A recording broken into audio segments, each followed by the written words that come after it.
terima kasih Tuhan, pada pagi hari ini kami sudah menaikkan pujian kami.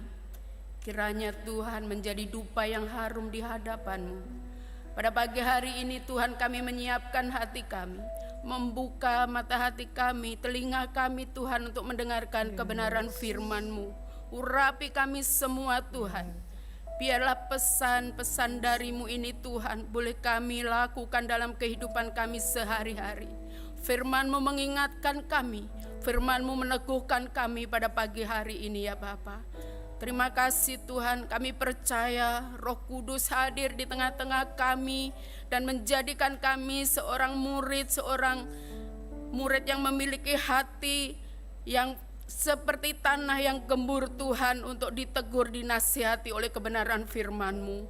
Terima kasih Tuhan, kami sambut semuanya ini di dalam nama Tuhan Yesus. Kami sudah berdoa dan bersyukur. Haleluya.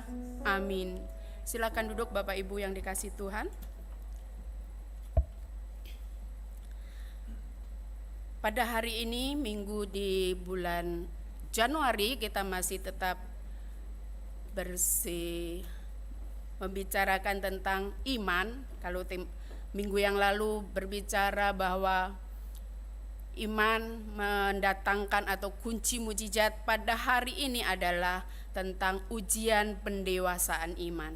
Bapak Ibu Saudara, kita akan belajar bersama-sama dari kebenaran firman Tuhan dengan judul ujian pendewasaan iman.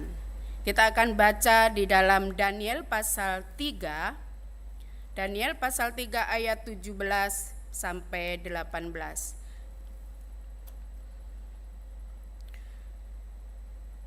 Daniel pasal 3 ayat 17 sampai 18 kita bisa baca bersama-sama.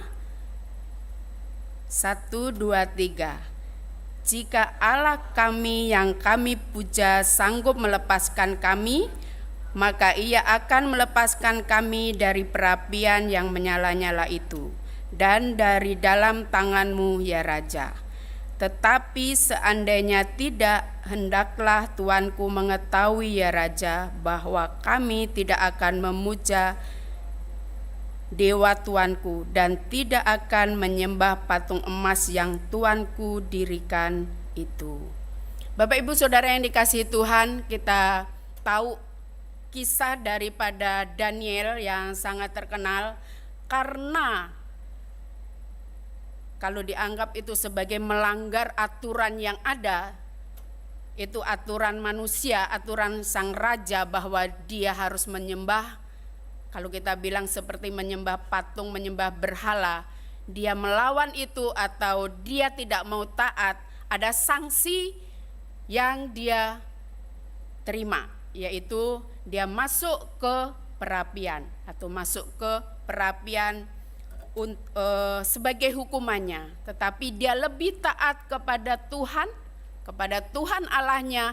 Dia tidak akan menyembah berhala yang didirikan oleh tuannya, yaitu sang raja.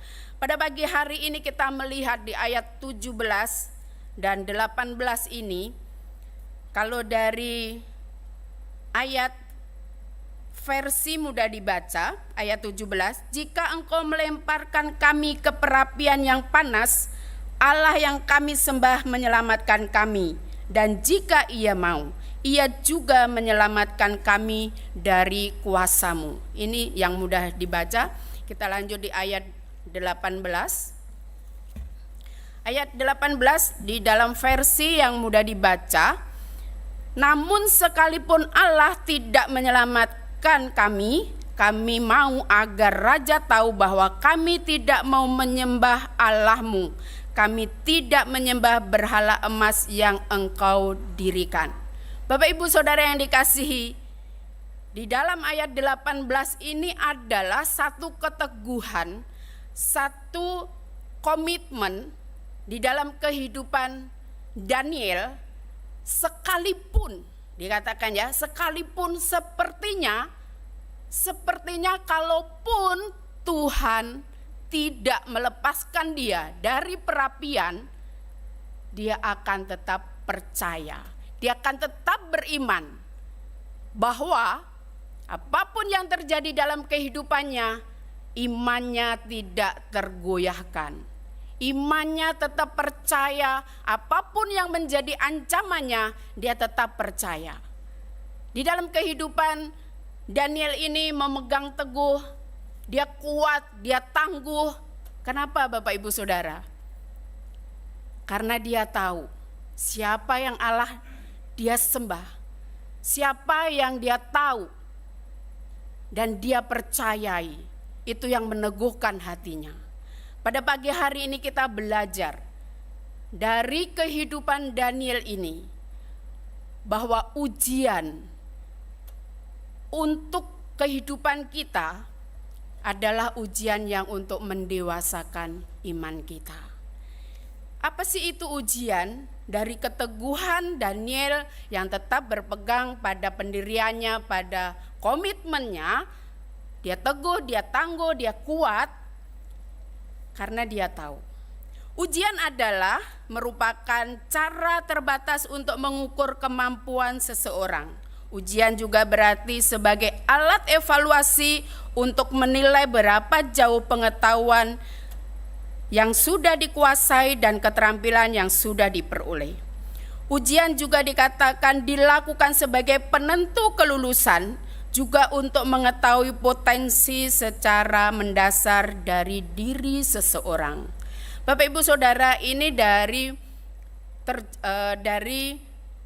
ujian ini dari KBBI, definisinya seperti ini.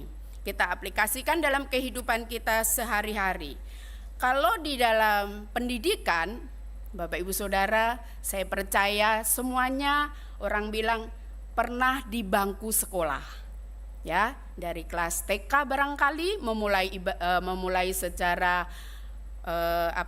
pendidikan dari TK untuk naik ke kelas 1 itu tidak seberapa berat. Tapi kalau kelas 6, misalnya kelas 5 ke kelas 6 dan kelas 6 mau ke SMP, itu harus menghadapi ujian. Kalau dari kelas 1 ke kelas 2 ke kelas 3 semakin tinggi tingkatannya, maka ujiannya itu akan berbeda-beda. Kalau kita katakan, wah itu kecil ujiannya, ya ujian pelajaran, ya saya masih bicarakan tentang ujian pelajaran, kecil itu. Kenapa kita katakan seperti itu? Karena kita sudah mengalami. Kalau kita sudah pernah kelas 2, nanti adik kita atau anak kita kelas 2 kita tahu kapasitasnya seperti apa. Kalau dia lulus, maka dia akan naik. Begitu seterusnya. Sampai dia ke jenjang pendidikan yang ditentukan, dia lulus, dia menjadi merdeka, dia menjadi berkemenangan karena sudah lulus.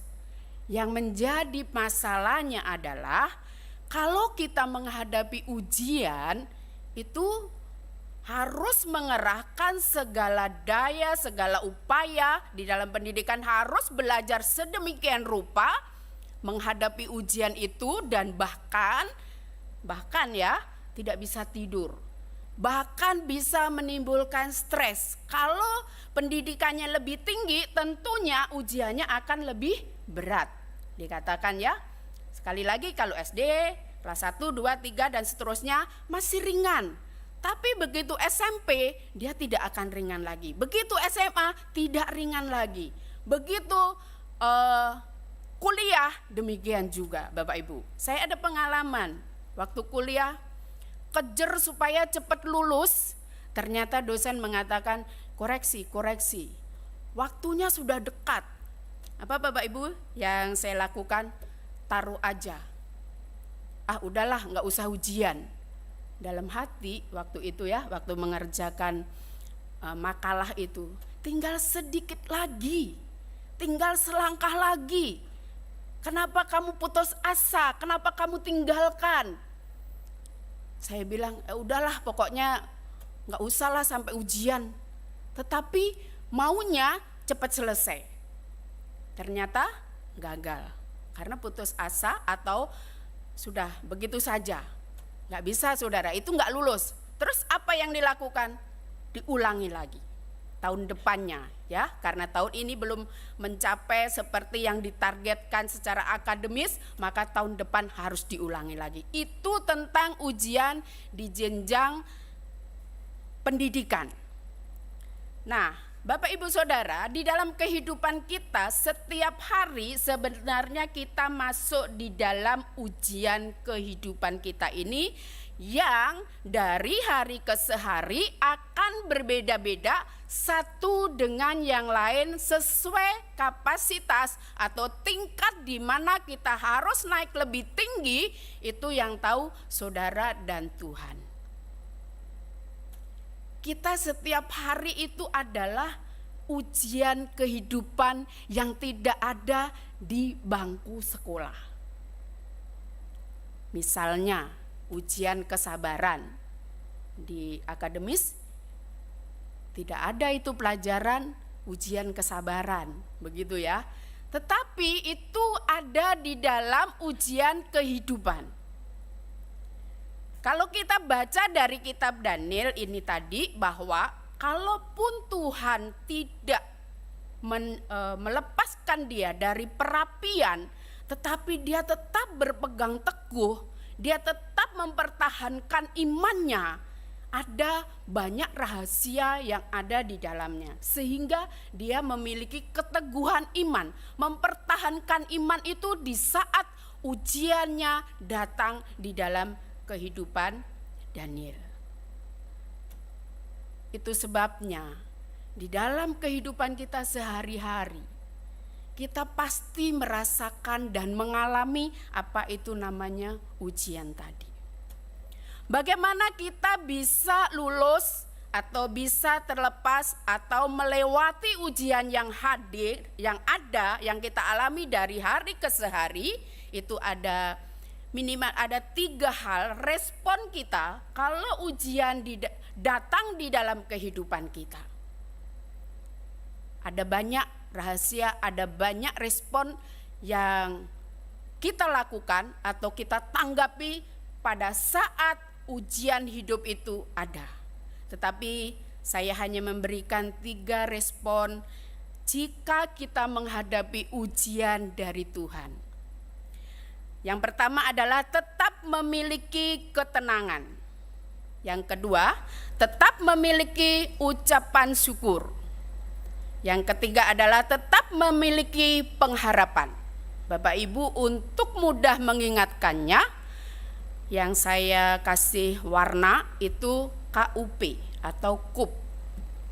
Untuk memudahkan Bapak Ibu mengingat firman Tuhan yang saya sampaikan pada hari ini.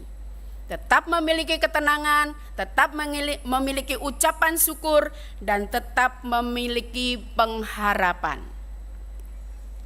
Kita akan bahas satu persatu. Dari yang pertama, poin pertama, tetap memiliki ketenangan. Bapak Ibu Saudara, siapapun termasuk saya, pada waktu masalah datang, seringkali dan bahkan kita mengalami kepanikan. Misalnya tiba-tiba kebakaran, kan kita tidak siap. Tiba-tiba jatuh, tidak siap. Panik kita. Tiba-tiba sesuatu hal yang terjadi yang kita tidak rencanakan atau sesuatu yang terjadi yang kita tidak siap membuat kita panik, membuat kita tidak tenang. Akhirnya apa yang terjadi? Ya, panik jadi blank. Rata-rata begitu ya. Kalau saya terima berita bahwa ibu saya masuk ke rumah sakit, saya masih tenang. Masih tenang dalam arti saya langsung bilang begini, Tuhan beri kesempatan Tuhan. Beri kesempatan Tuhan. Ternyata di dalam perjalanan ada telepon lagi. Ibu sudah enggak ada. Itu membuat saya blank. Menjadi panik di hati. Terus apa yang terjadi? Saya hanya menangis. Menangis karena saya di dalam kendaraan jadi tidak mungkin berteriak, tidak mungkin nangis gegerungan gitu ya. Jadi nangis meneteskan air mata, kemudian orang yang di sebelah saya mengatakan, "Ada apa, Bu?" Iya, berita duka. Kuat ya.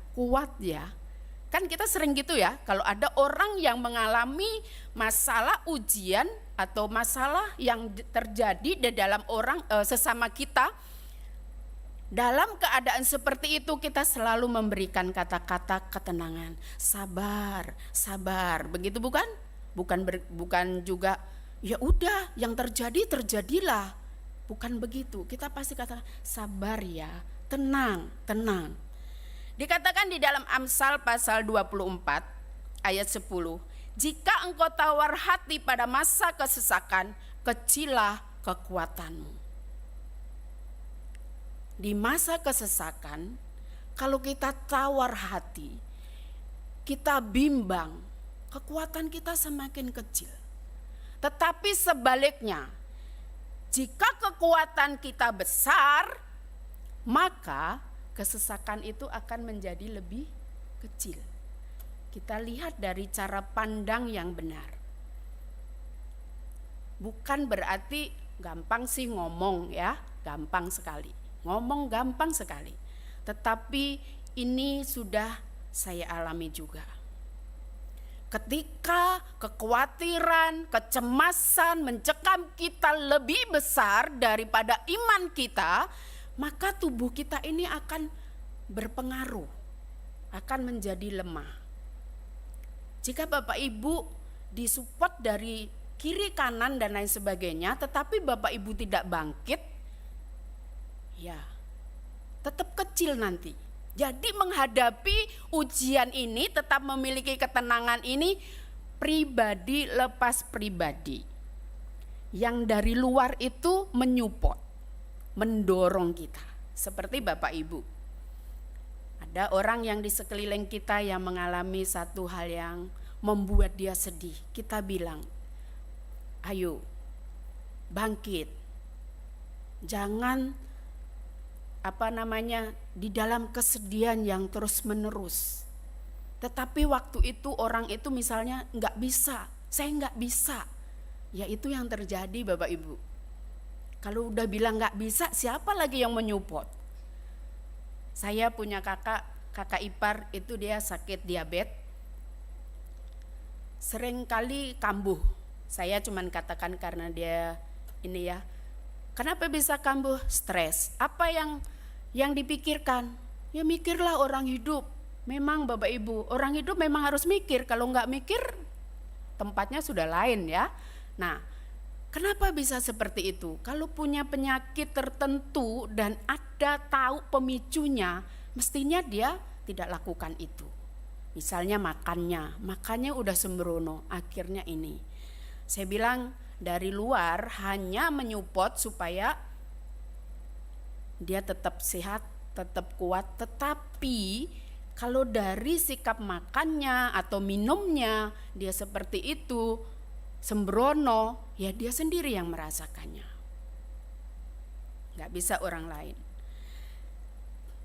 Kemudian di dalam Yesaya pasal 30 ayat 15, sebab beginilah firman Tuhan Allah yang Maha Kudus, Allah Israel. Dengan bertobat dan tinggal diam kamu akan diselamatkan. Dalam tinggal tenang dan percaya terletak kekuatanmu. Ayat selanjutnya, tetapi kamu enggan. Kadang-kadang ya kita tahu bagaimana waktu menghadapi masalah di dalam kehidupan kita tahu tetapi kita tidak lakukan. Sudah jelas firman Tuhan ini mengatakan dalam tinggal tenang dan percaya ada kekuatan. Kalau Bapak Ibu ada masalah, banyak komplain, kenapa sih begini jadi, saya kan seperti ini dan lain sebagainya. Kenapa tidak dijawab-jawab misalnya dalam pergumulan? Ada masalah yang memang dari diri kita sendiri yang menimbulkan, tetapi ada masalah yang memang benar-benar Tuhan pakai atau Tuhan izinkan yang di luar kemauan kita. Tetapi ada baiknya, itu harus kita alami karena ada nanti naik kelas. Bapak Ibu kalau dulu sekolah naik kelas itu seneng banget ya. Dulu saya SD naik hari Senin nanti ada kenaikan kelas, kita sudah menyiapkan perbekalan untuk tukar makanan dan lain sebagainya ya, karena di kampung. Itu senang sekali. Dan di situ dinyatakan nilainya bagus, naik kelas. Waduh, senang sekali. Demikian juga di dalam kehidupan kita. Kalau saat ini kita ada di dalam masalah, ada ujian datang dari Tuhan, entah itu memang keterlibatan kita di dalam masalah itu ada, kita tetap tenang. Saya juga mempunyai pengalaman ini. Waktu saya tertipu sekian puluh juta, saya panik, geram, marah. Kok bisa ya? Tuhan, kenapa sih? Kok terjadi gitu ya? Saya bilang, semakin saya panik, semakin saya mencari-cari alasan kenapa begini, kenapa begitu. Gak ada jalan penyelesaian. Memang harus dihadapin. Supaya apa? Hasilnya adalah supaya saya lebih waspada. Saya merenungkan. Saya berdoanya apa Bapak Ibu Saudara? Tuhan, kembalikan uang itu. Pasti gak kembali. Karena sudah dibawa orang dan orangnya sudah pergi. Kita mengharap-harap terus, hati kita gelisah. Kemudian saya berpikir gini, kenapa saya begini ya? Dia yang bawa sudah pergi. Kok saya sendiri yang tidak tenang? Jadi saya harus menenangkan diri saya, kemudian saya koreksi diri. Tuhan, ampuni. Karena keteledoran saya, tidak minta hikmat dari Tuhan, maka hal ini terjadi. Hasilnya adalah supaya next time, satu saat nanti harus lebih waspada. Tetapi saya mengalami dulu. Kalau belum pernah mengalami, nggak bisa Bapak Ibu Saudara. Harus mengalami dulu. Seperti makanan. Gudeg enak nggak ini? Gudeg Bu Citro misalnya ya. Enak kok, sudah makan? Sudah pernah coba? Belum, kata orang. Kayak begitu. Pasti Bapak Ibu nggak percaya. Tapi kalau kita sudah menikmati, baru kita ngomong, iya enak, rekomen ke sono. Ya. Seperti hari Sabtu ada rekomen, kita makan ya sama-sama di sana, harganya sekian. Oke, penasaran kan? Kalau udah pernah ke sana, udah beberapa kali. Jadi kita yakin karena dia udah makan. Kita ke sana. Sekalipun ada jebakan Batman, bukan kesalahan ini terjadi, ya nggak apa-apa. Yang penting kita sudah coba. Di dalam menghadapi ujian iman, persoalan, kita harus tenang. Dengan ketenangan itu, Tuhan memberikan damai sejahtera. Apakah uang saya kembali? Tidak. Apakah ketemu orangnya tadi? Tidak juga. Hilang begitu saja, tetapi damai sejahtera itu lebih mahal, lebih bernilai dari apa yang sudah hilang. Kira-kira nyesel nggak? Nyesel banget. Kenapa hal itu terjadi? Tetapi itu ada kelulusan dari saya. Satu saat tidak mudah percaya dengan segi keuangan. Itu pelajaran yang baik. Saya juga nggak oh ya Dok, ya nggak apa-apa. Terima kasih Tuhan ya. Kemudian di berikutnya, dengan memiliki ketenangan akan membuat kita lebih optimis dan tetap bisa berpikir positif. Kalau kita tidak tenang, kita gerusa-gerusu, akhirnya salah mengambil keputusan. Kalau sudah salah, ya ada resikonya. Tetapi kalau dengan hikmat Tuhan, meskipun salah, kita tahu dari sisi mana. Tentunya kalau kita lebih banyak hikmat dari Tuhan, tentunya meminimalis dari kesalahan itu. Dengan memiliki ketenangan akan lebih mudah melihat jalan keluar dari masalah yang datang. Jujur, semua pasti mengalami kepanikan kalau ada masalah. Tetapi ada orang-orang yang menopang kita, memberikan support kepada kita. Tenang, kamu tenang, kamu tenang. Karena kalau tenang berpikirnya lebih positif. Tapi kalau gerasa gerusuk, gerada geruduk, orang bilang ya, salah-salah langkah, salah-salah ambil keputusan. Masalah ini kok bisa ada ya? Protes-protes. Padahal kalau kayak saya ya, padahal saya sendiri yang memang salah. Saya akui di hadapan Tuhan, saya melakukan yang seperti ini. Dengan bertobat dan tinggal diam akan diselamatkan. Kalau saya nggak bertobat, ya orang bilang nggak terjadi itu, ada kenaikan di dalam iman saya. Yang kedua, kalau kita menghadapi ujian dari Tuhan, yang kedua tetap memiliki ucapan syukur. Bapak Ibu Saudara, kapan Bapak Ibu Saudara yang mengalami ucapan syukur tanpa ada sesuatu yang membuat Bapak Ibu Saudara mengucap syukur? Ada enggak kira-kira? Kalau misalnya kita mendapat door prize, kita bersuka cita, betul? Malah diharap-harap itu ya, door prize-nya keren tuh, ada motor. Oh, siapa tahu dapat saya katanya. Siapa tahu saya yang dapat. Saya berharap begitu ya. Nah, begitu dapat, terima kasih Tuhan, terima kasih Tuhan. Nggak salah, tidak salah. Memang harus begitu. Kalau kita mendapat sesuatu yang wah begitu, kita cuma bilang terima kasih Tuhan. Nggak begitu ya. Ekspresinya pasti lebih daripada sebelum mendapatkan. Tetapi pada hari ini kalau ujian datang, kita tetap memiliki ucapan syukur. Itu perlu pengorbanan. Perlu ada harga yang harus dibayar. Dari 1 Tesalonika pasal 5 ayat 18 sudah jelas di sini dikatakan, mengucap syukurlah dalam segala hal. Sekali lagi, mengucap syukurlah dalam segala hal. Tidak disebutkan mengucap syukurlah kalau kamu dapat hadiah mobil. Mengucap syukurlah kamu kalau diberkati. Mengucap syukurlah kalau semua di sekelilingmu baik-baik. Ayat ini tidak berbicara begitu. Tetapi dikatakan segala hal. Segala hal itu luas Bapak Ibu ya. Segala hal itu luas. Bagaimana kalau masalah datang kita mengucap syukur? Itu memang sulit. Tetapi kalau kita tidak mengucap syukur, nanti akan diuji lagi. Misalnya ada masalah datang, kita banyak bersungut-sungut, itu artinya masalah itu akan datang lagi, berarti kita tidak lulus. Kalau dari segi ini ya, wah saya bersungut-sungut nih, saya nggak mau begini begitu dan banyak komplain, diulangin lagi.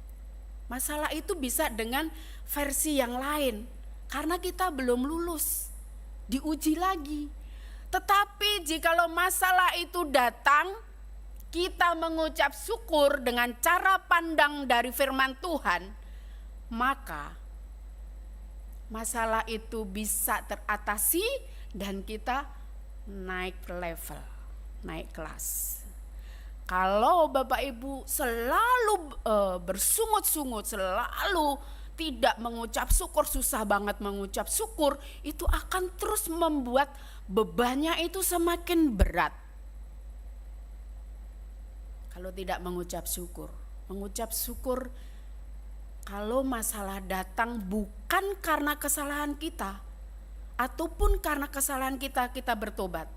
Kalau hal itu memang Tuhan izinkan, berarti membuat kita itu menjadi lebih dewasa. Kalau kita jarang atau waktu masalah datang tidak mengucap syukur, karena itu yang dikehendaki Allah di dalam Kristus Yesus bagi kamu. Kita akan menjadi orang yang berbeda. Dari sikap hidup kita, respon kita. Malah di dalam 1 Petrus pasal 1 ayat 6-7, bergembiralah akan hal itu sekalipun sekarang ini seketika harus berduka oleh berbagai-bagai pencobaan. Ayat ini kontradiksi sekali ya. Kenapa bisa begitu? Berbagai-bagai pencobaan, berbagai-bagai masalah. Kita bergembira, ini agak aneh ya, kalau secara manusia aneh banget gitu ya. Tetapi kalau kita sebagai anak-anak Tuhan yang dewasa, kita akan menangkap, kita akan berpikir positif dari semua yang ada ini. sebagai apa dari Tuhan? Menegur kitakah? Mengingatkan kitakah? Menasihati kitakah? Kita harus berubah. Yang tadi saya bilang, tadinya saya percaya aja. Kan kita hidup ini kepercayaan itu penting. Tetapi kepercayaan itu tercoreng, sudah. Orang gak akan percaya lagi. Itu membuat saya bukan pelit untuk percaya sama orang, tapi lebih waspada. Gitu ya, lebih waspada. Kalau ada masalah, berbagai-bagai masalah, kita disuruh bergembira karena kita memiliki Tuhan yang kuat, Tuhan yang kuasa. Karena di dalam setiap permasalahan yang ada di ayat 7 dikatakan maksud semuanya itu, maksudnya pencobaan, masalah-masalah yang datang untuk membuktikan kemurnian imanmu yang jauh lebih tinggi nilainya daripada emas yang fana, yang diuji kemurniannya dengan api, sehingga kamu memperoleh puji-pujian dan kemuliaan dan kehormatan pada Yesus Kristus waktu menyatakan dirinya. Bapak Ibu Saudara, kalau menilai seseorang dia baik atau buruk itu tidak bisa kita ketemu sekali dua kali. Kita nggak bisa menilai begitu. Kecuali juga direkomend. Kalau misalnya kita seorang pegawai, kita mau resign dari kantor, itu ada referensi orang ini baik dan lain sebagainya. Dia resign untuk pindah misalnya ke tempat kerja yang lebih direkomend. Tetapi kalau nanti dari surat resignnya ini tidak bagus gitu ya, reportnya dari kantor yang sebelumnya, ya pasti nggak bisa gitu ya. Dengan kita menghadapi masalah-masalah yang ada, kalau kita teguh, kita mengucap syukur dengan masalah yang ada, memang itu tidak bisa dengan sendirinya atau dengan kekuatan kita. Karena Roh Kudus yang memimpin kita, Roh Kudus yang menolong kita, maka kemurnian iman kita itu kelihatan. Orang dikatakan setia dan tidak setia bukan sekali, dua kali, tiga kali. Kalau di depan ini mengatakan terima kasih untuk Bapak Ibu yang sudah setia, berarti terus menerus bisa dilihat atau hadir. Kalau kita bicara tentang kehadiran, segala sesuatu memang harus diuji. Kalau Bapak Ibu seorang pimpinan atau punya perusahaan atau apapun, kalau mau merekrut pegawai diuji dulu. Tidak serta-merta langsung aja, ya sudah kita terima aja, kan kita lagi gak ada tenaga. Bukan begitu, diuji dulu. Kira-kira nih orangnya bagaimana? Pasti ada 3 bulan masa percobaan. Kalau 3 bulan bagus, perpanjang, dikontrak 1 tahun. Dari 1 tahun itu bagus, kontrak lagi, perpanjang. Nggak bisa langsung menjadi pegawai tetap misalnya. Sudah sampai sekian tahun pun kadang-kadang masih sebagai pegawai kontrak. Dia akan diuji. Demikian juga kalau masalah-masalah yang ada yang datang kepada kita itu juga merupakan satu ujian. Kalau kita sudah lulus di masalah ini, satu kali lagi nanti kita akan ada masalah yang lain. Kalau orang bilang masalahnya beruntun, satu selesai, satu datang. Satu selesai, satu datang. Enggak selesai-selesai. Sampai kapan? Selesainya permasalahan yang di dalam kehidupan kita untuk memurnikan iman kita? Ya kalau Tuhan sudah memanggil, sudah selesai. Sementara kita di sini, kita masih ada di dunia ini, masalah akan selalu ada. Tetapi kalau kita mau naik tinggi atau naik kelas, iman kita harus diuji, harus dimurnikan. Kalau sedikit-sedikit ada masalah, mutung, orang bilang ya, putus asa, nanti akan diulang lagi. Nggak lulus, diuji lagi. Masing-masing kita di dalam mengikut Yesus akan berbeda-beda cara Tuhan menguji iman kita melalui persoalan-persoalan yang ada. Kalau kita dulu pertama-tama cinta mula-mula kepada Tuhan, itu masalahnya ringan banget dan cepet banget naik kelas istilahnya. Tetapi semakin lama kita di dalam Tuhan, bertahun-tahun, berpuluh tahun barangkali, itu ujiannya akan beda. Tidak seperti waktu kita yang mula-mula. Karena akan dilihat murni enggak nih imannya, kuat enggak nih imannya. Kalau dikasih masalah ini, oh mampu dia. Tambah yang lain lagi nanti, naik kelas. Dan kalau kita sudah mengalami permasalahan itu yang pernah kita alami, di balik itu kita akan bisa menjadi berkat bagi orang lain yang sedang mengalami permasalahan yang sama atau yang mirip dengan apa yang kita alami. Jadi istilahnya kita alamin dulu baru bisa bicara. Kalau kita nggak ngalamin yang seperti tadi contohnya, apa kata orang, pasti Bapak Ibu ya nggak bisa dipercaya tuh gitu ya. Nah seperti itu. Di dalam kita dimurnikan itu seperti emas yang dibakar dan akan muncul emas yang murni. Kalau iman daripada Daniel dimasukkan ke perapian untuk melihat kesetiaannya kepada Allahnya yang besar, Allahnya yang hidup, dia ditawarkan dengan kalau enggak menyembah jadi begini, menyembah jadi begini. Dia tetap berpegang kepada imannya dan imannya teruji murni, naik kelas dia. Langkah berikutnya, jikalau permasalahan yang ada dalam kehidupan kita yang kita alami, langkah kita yang ketiga adalah tetap memiliki pengharapan. Tetap memiliki pengharapan. Di dalam Roma pasal 5 ayat 3 sampai 5, dan bukan hanya itu saja, kita malah bermegah juga dalam kesengsaraan kita. Karena kita tahu bahwa kesengsaraan itu menimbulkan ketekunan. Ayat 4, dan ketekunan menimbulkan tahan uji, dan tahan uji menimbulkan pengharapan.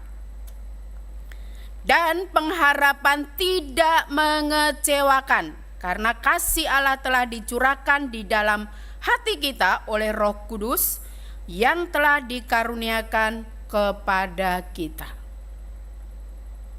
Saya percaya kita pernah mengalami satu masalah yang membuat kita berputus asa, yang membuat kita down, kayaknya udah di bawah titik nol begitu ya. Seperti tidak pun memiliki pengharapan lagi. Tetapi kata firman Tuhan, kalau kita iman kita diuji, kita harus tetap memiliki pengharapan. Jangan putus asa. Jangan seperti murid Tuhan Yesus.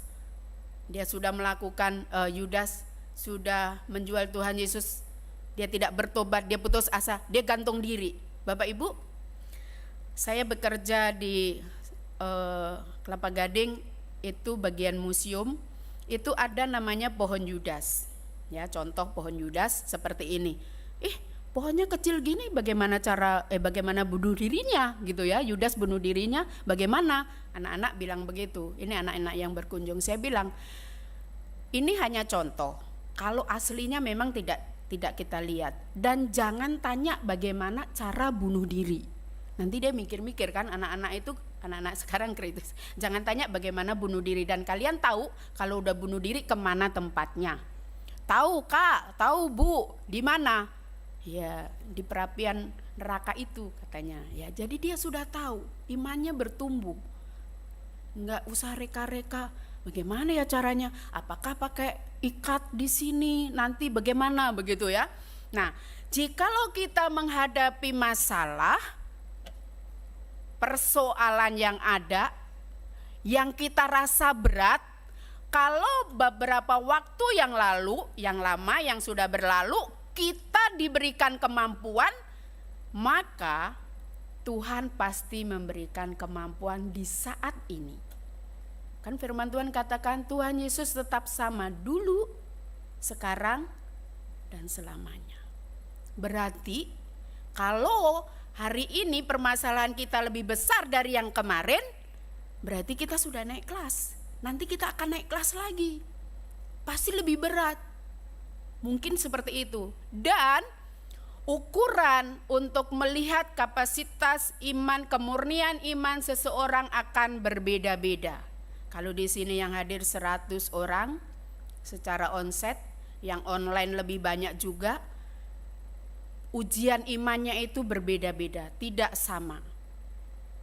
Kalau yang sudah istilahnya di tingkat tinggi, kita bisa istilahnya begini, kamu pernah nggak ngalamin kayak saya seperti ini? Iya, saya pernah. Apa yang kalau lakukan? Nah, mungkin ada nasihat atau ada sedikit usulan atau saran. Nah, dia sudah lulus, dia menjadi contoh buat kita. Nanti kita sudah lulus, kita akan menjadi contoh untuk orang-orang yang di bawah kita. Kalau saya pernah mengalami kehilangan yang begitu banyak itu, kok masih bisa ya ketawa-ketawa? Saya bilang, yang dibawa orang itu memang secara manusia lebih banyak, tetapi Tuhan memberkati saya lebih dari yang itu. Sekalipun tidak telak langsung 100 juta jatuh begitu, tidak Bapak Ibu. Tapi dari hal yang lain itu bisa memulihkan. Jadi memiliki pengharapan itu ditimbulkan dari mana? Dari diri masing-masing. Kalau Bapak Ibu tidak membangkitkan iman Bapak Ibu sendiri, orang lain dari luar itu hanya mensupport, tapi Bapak Ibu sendiri tidak membangkitkan pengharapan itu, nanti Bapak Ibu bisa putus asa. Iya nih Bu, penderitaan saya sangat berat. Pikir secara cara pandang Tuhan. Apapun yang menjadi permasalahan kita, kita harus tetap memiliki pengharapan. Kenapa? Kalau beberapa waktu yang lalu, tahun lalu bahkan, atau 2 tahun lalu, 10 tahun yang lalu, ada masalah, sampai saat ini kita masih ada, Tuhan memberikan kemampuan, Tuhan memberikan jalan keluar, maka kita ada. Di dalam Ibrani pasal 10 ayat 35 sampai 36, sebab itu janganlah kamu melepaskan kepercayaanmu karena besar upah yang menantinya. Kepercayaan kita, iman kita kepada Tuhan jangan mudah kita jual. Jangan mudah kita lepaskan. Ada seseorang yang mengatakan, ya saya pindah aja deh. Itu namanya menjual. Memang tidak ada transaksi secara uang, tetapi dia memindahkan iman percayanya kepada percaya yang lain. Kenapa bisa begitu? Barangkali karena ada hubungan yang kurang baik dengan Tuhan secara dengan pribadinya, maka dia dengan mudah akan menjual imannya. Padahal dikatakan, kalau kita tetap berpegang teguh kepada iman percaya kita, ada upah yang menanti. Kita sering ya, kalau ada seseorang yang melakukan sesuatu, upahmu besar di surga, benar? Ya jangan hanya di surga dong, di bumi juga. Iya, nantilah ya, bisa di surga dan di bumi. Tetapi yang terutama-tama adalah di surga. Kalau kita melakukan segala sesuatu dengan murni, Tuhan itu tidak, orang bilang dengan statement yang semua orang tahu, Tuhan itu tidak sare, Tuhan itu tidak tidur, dia melihat semua satu persatu. Seberat apapun masalah kita, seringan apapun masalah orang lain, semua Tuhan lihat. Istilahnya Tuhan kontrol. Kenapa Tuhan masalah saya kok belum selesai juga? Kita tetap harus memiliki pengharapan. Ketekunan itu adalah dilakukan dari hari ke sehari. Ayat 36, sebab kamu memerlukan ketekunan supaya sesudah kamu melakukan kehendak Allah, kamu memperoleh apa yang dijanjikannya. Kalau di sekolah minggu absennya kalau selama 1 tahun tidak bolong, kita ya, itu akan mendapat hadiah khusus yang sudah disediakan. Tapi kalau bolong-bolong, orang bilang kurang rajin, itu juga ada hadiahnya, tapi akan berbeda dengan yang rajin. Demikian juga ketekunan kita di dalam menghadapi masalah, kita tetap berpengharapan sekalipun, seperti kata Daniel, sekalipun Tuhan tidak melepaskan atau mengangkat dia dari perapian, tapi dia tetap percaya, memiliki keteguhan karena dia tahu apa yang diharapkan tidak selalu seperti hatinya. Tuhan memiliki hal yang lain. Kalau kita minta A, Tuhan memberikan yang B, itu yang lebih baik. Kan kita juga kita kadang protes, saya maunya begini Tuhan. Ya bisa aja terjadi, tetapi kan kita tidak bisa menyetir Tuhan. Bapak Ibu sebagai orang tua atau sebagai orang yang lebih dewasa dari orang yang di bawah kita, dia maunya begini, tapi kita tahu, oh itu bahaya. Kalau misalnya anak masih kecil, beliin pisau dong misalnya gitu, pasti kita bilang, jangan, kamu gak ngerti gunanya itu. Tapi kalau sudah gede, kasih pengertian, dia tahu. Dia tahu. Kita tidak bisa disetir oleh anak kita. Istilahnya begitu ya, kita mengarahkan. Mereka protes gak? Protes. Misalnya waktunya main diganggu untuk suruh mandi, marah-marah dia. Memang waktunya mandi. Berapa kali kita mesti mengingatkan? Berkali-kali misalnya begitu ya. Nah itu. Bapak Ibu, kalau kita tetap memiliki pengharapan, maka ujian seberat apapun Tuhan memberikan kemampuan kepada kita. Dikatakan kesengsaraan di sini, kesengsaraan yang bukan karena perbuatan kita, tetapi kesengsaraan yang Tuhan izinkan. Kalau Bapak Ibu mengenal Tuhan di antara keluarga besar yang belum mengenal Tuhan, terus Bapak Ibu dicaci maki, dicerca dan lain sebagainya, itu juga merupakan satu kesengsaraan. Itu hanya salah satu contoh. Mungkin ada hal yang lain yang terjadi di dalam kehidupan kita.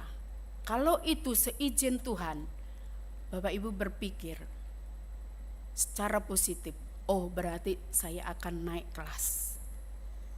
Di dalam Yakobus pasal 1 ayat 3, sebab kamu tahu bahwa ujian terhadap imanmu itu menghasilkan ketekunan, dan biarkanlah ketekunan itu memperoleh buah yang matang, supaya kamu menjadi sempurna dan utuh dan tak berkekurangan satu apapun.